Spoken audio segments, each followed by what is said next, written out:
I am incredibly, maybe pleasantly surprised nobody's brought up 9/11 yet. Right? Now, this day is important to me because it's also my comedy anniversary. I started 7 years ago. Woo! And I thought, what better way to celebrate than say the very first joke I ever told doing stand-up ever, which was a 9/11 joke. But it wasn't that bad, I promise. It basically just went something like this, which was, I chose this day to start comedy because in the event that I bombed, a bigger tragedy has already happened that we can remember. Right? Never forget, right? So yeah, that was the first joke I ever told. The reaction was better than, so fuck you guys. That joke was a bomb to me. Oh man.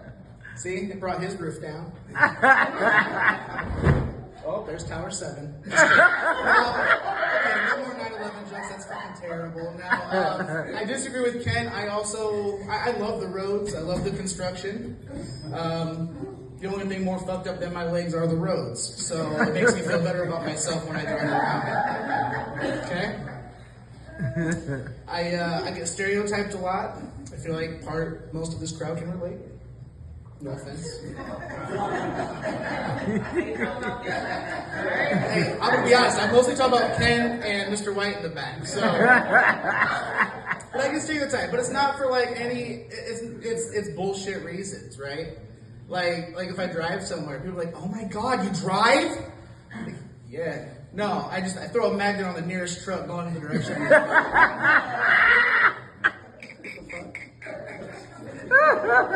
Like, no man, I gotta work in the morning. Ooh, you work? Like, nope, I suck dick for money. Flying at this height works.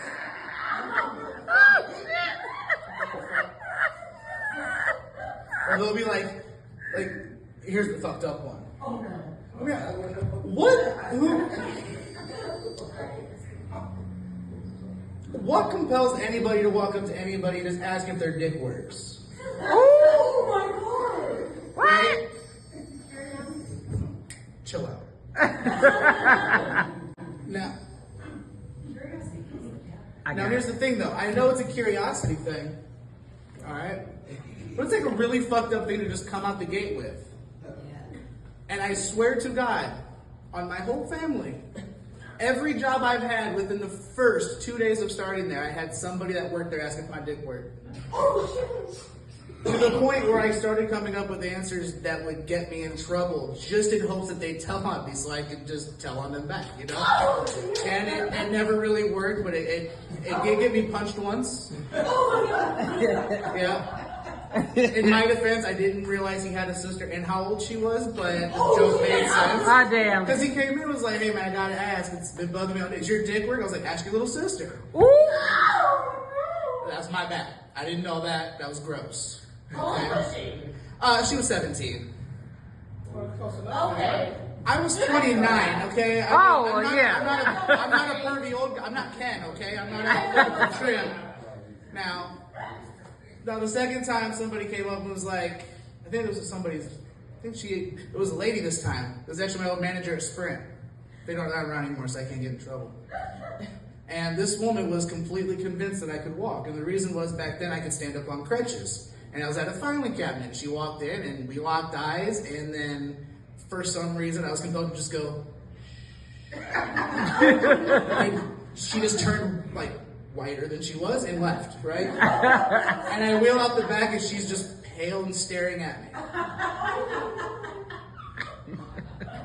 So the store meeting comes up 2 days later and we're all sitting there and she gets up in front of the store and she just goes, I can't hold it in anymore. He's faking that he can't walk. And everyone just looked at her like she's fucking crazy. She's like, he was standing in the back room at his filing cabinet. I swear to God he was. Now here's the thing. We all knew this was coming and my best friend was one of the key holders. So I had him come in. I had him delete like 7 minutes of video. So when I was like, if you can prove that I can stand, I will gladly prove you're right. And she's like, well, watch the cameras. And she couldn't find the footage.